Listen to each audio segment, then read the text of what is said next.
The old Imperial Cemetery, located on Clark Road, as far as I know from the research I've done here at the museum, started in 1902. Rumor has it that a woman and her lover were killed by her husband, and they were the first ones buried there. The last burials in the 40s, and it just gotten forgotten in the chronicles of our history because no more burials were there. So because it is desert, if you leave the desert alone, it overgrows with brush.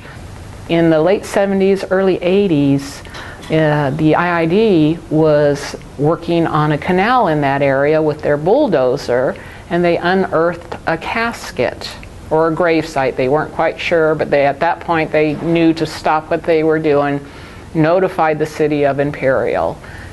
The headstones were, the majority of them were wood, and of course the wood rotted, fell apart, so there was just brush and these wooden headstones just thrown off to the side. And so there is no way of knowing exactly who is buried out there without going to death records and looking to see where these people were buried. It's Evergreen, Imperial, Brawley, we just don't know.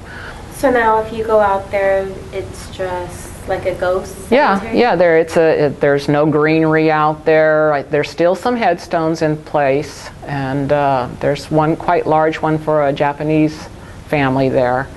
But basically, I think it's the area where a lot of people go just to have parties. I mean, I've been there where, you know, the stones have been knocked over, there's beer bottles laying around. It's abandoned, so hardly anybody goes there anymore. It's very unfortunate.